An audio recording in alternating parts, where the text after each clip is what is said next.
presentar a los dos entrevistados que tenemos en el programa de hoy.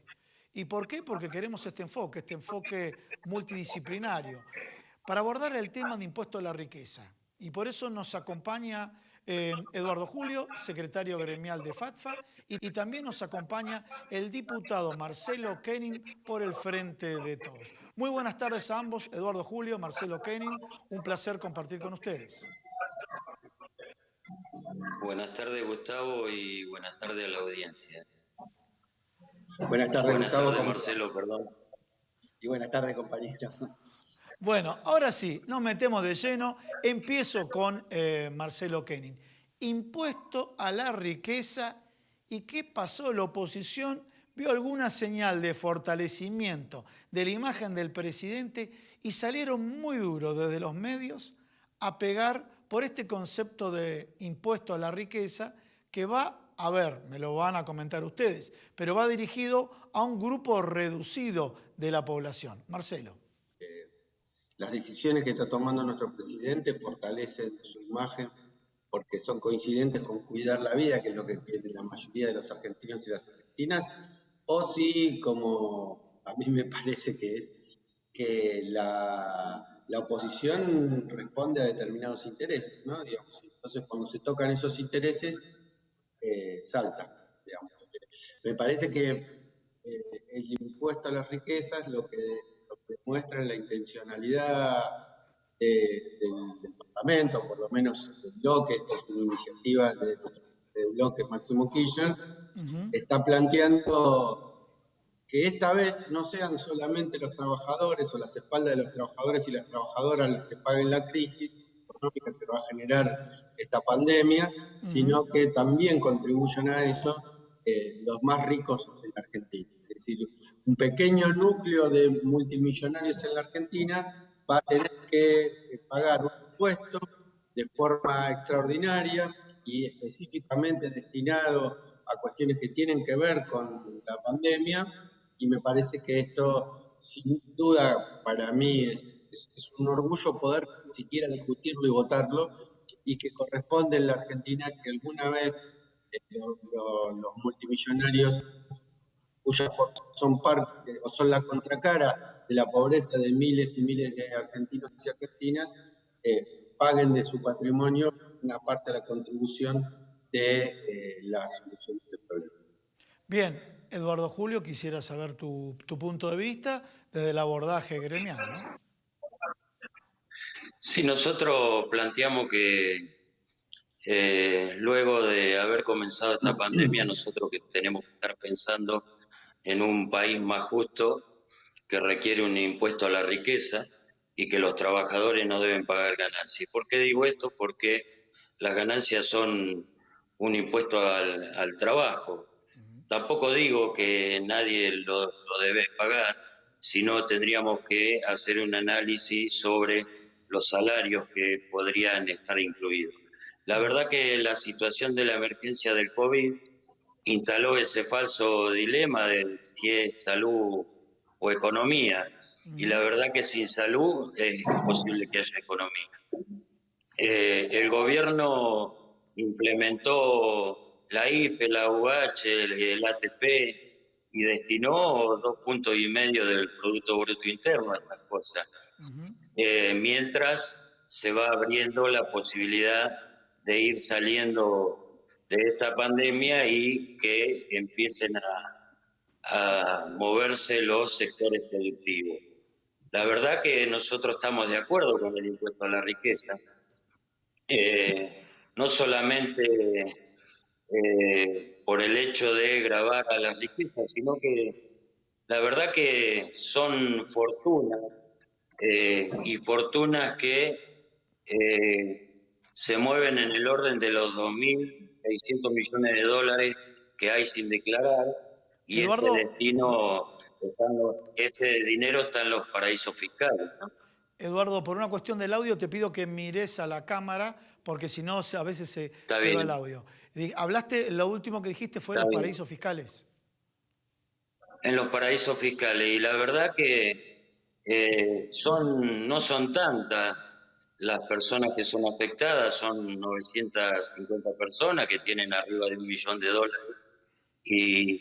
Y bueno, entendemos que se debe grabar y no es el único país donde se está planteando, sino que también en Suiza, en Rusia, en Brasil, en Perú, en Ecuador.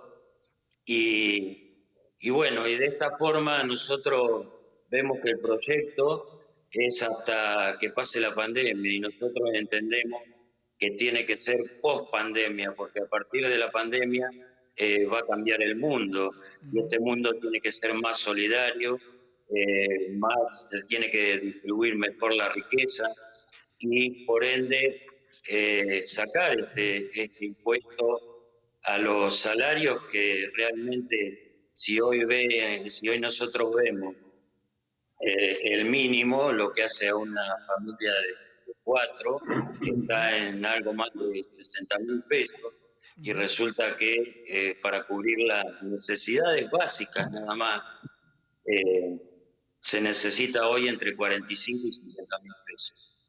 Y nosotros lo que entendemos es que los salarios que se podrían grabar son aquellos que después de cubrir las necesidades básicas, el transporte, el esparcimiento, la educación, la salud, recién ahí podrían ser factibles de tener algún tipo de impuesto, ¿no?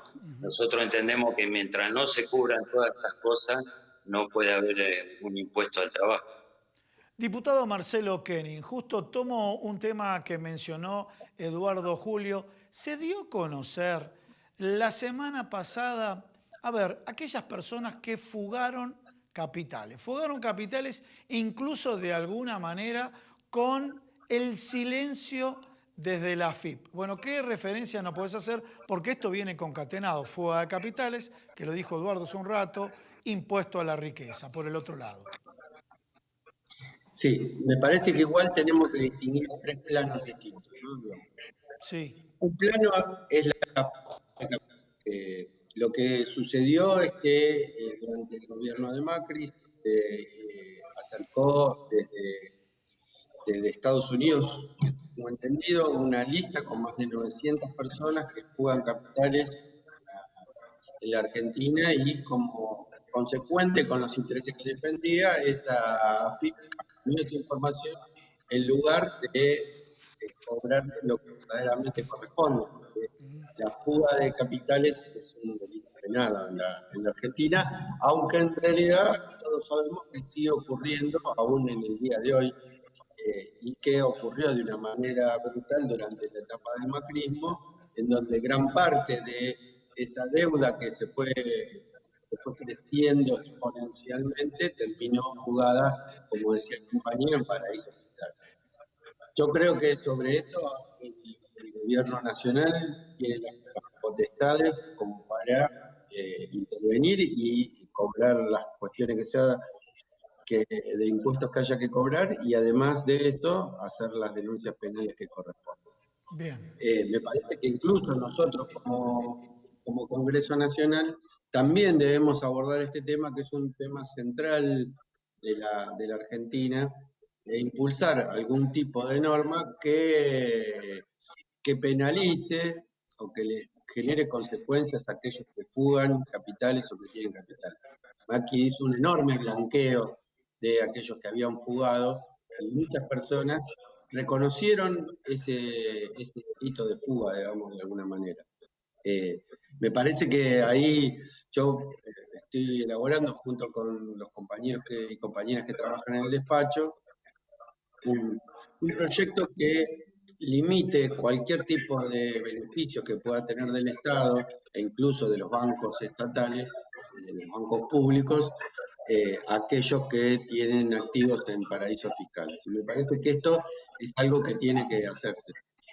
Hace un par de días apareció la noticia que el propio Papa Francisco estableció que no se podían hacer compras en el Vaticano a empresas que tuviesen su domicilio en los paraísos fiscales.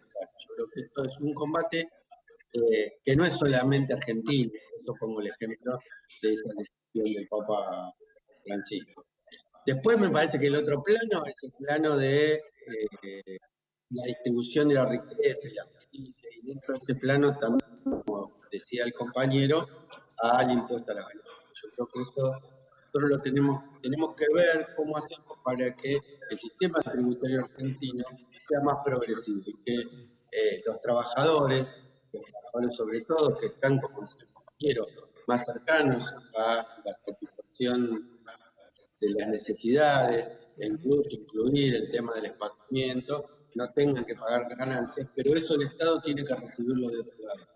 ¿Y de qué es de otro lado? Y yo estoy convencido que seguramente tenga que ver con aumentar la cuota o la alícuota de los impuestos a aquellos que más tienen, ¿no? Aquellos que son los dueños de la Argentina y se comportan a veces como tales, destruyendo a veces las cosas que plantea el Estado.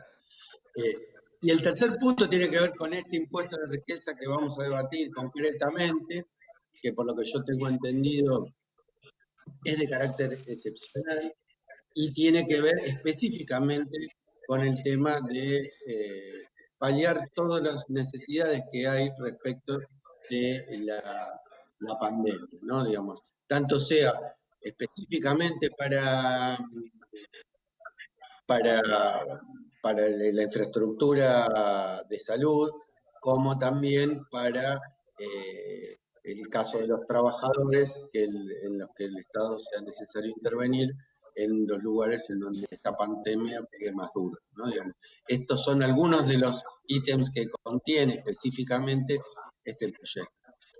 Es decir, son tres cosas y dos cosas, ¿no? Digamos, dar Marcelo, una muchísimas pelea gracias por esta. por haberte comunicado con nosotros. Siempre muy atento vos a todo el requerimiento de los medios de comunicación. Te mandamos un fuerte abrazo.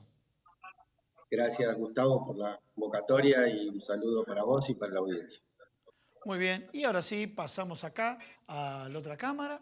Estamos acá. Y bueno, estuvo con nosotros el diputado del Frente de Todos, Marcelo Koenig. Y saben que vamos a seguir con temas gremiales. Y siguiendo con temas gremiales, Eduardo Julio nos va a contar temas específicos de la Federación Argentina de Trabajadores de Farmacia. Si podemos retomar la conversación, Eduardo. Gustavo, a mí antes de entrar en el segundo tema me gustaría dejar claro que nosotros valoramos las apreciaciones que ha hecho el presidente de la Nación cuando hizo su visita a Formosa y que manifestó que cuando ve la parte del impuesto a las ganancias que aportan los que viven de un sueldo, eh, él manifiesta que está mal y hay que corregirlo. Y ya no importa quién es el culpable, sino que hay que corregirlo. Y la verdad que anhelamos que las distintas fuerzas políticas que legislan en la Cámara, eh, con madurez y con un estado democrático necesario, puedan expresar y votar en beneficio del país y de los ciudadanos en su conjunto, ¿no?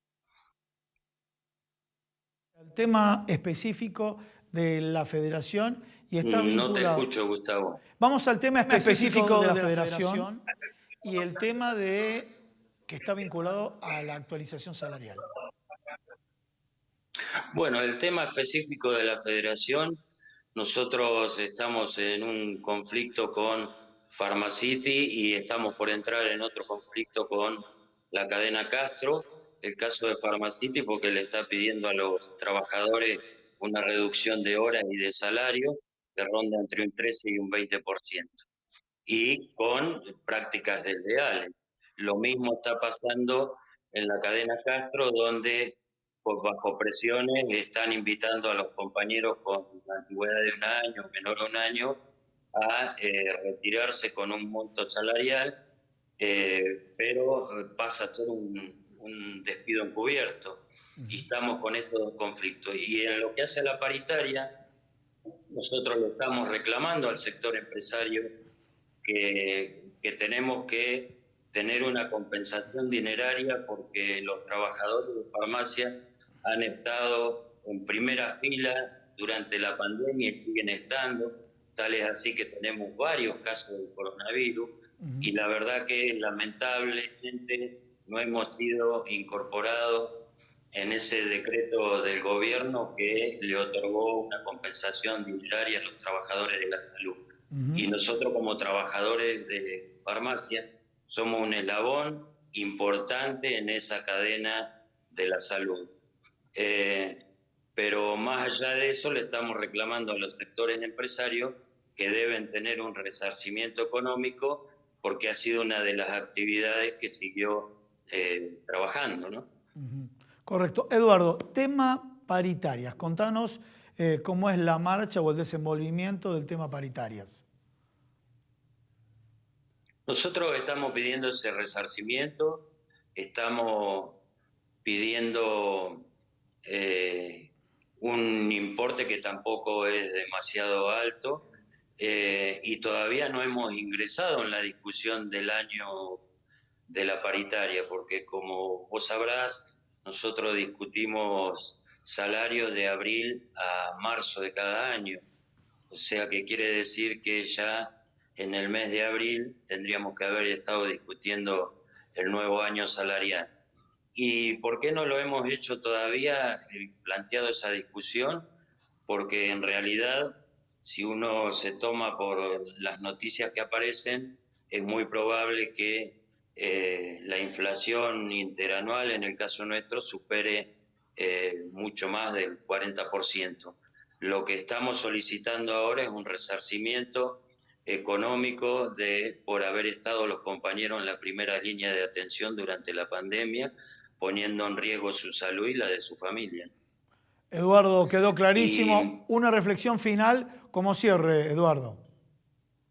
Sí, nosotros tenemos una próxima charla con los sectores empresarios o vamos a recibir una respuesta de ellos allá por el día 10 de junio.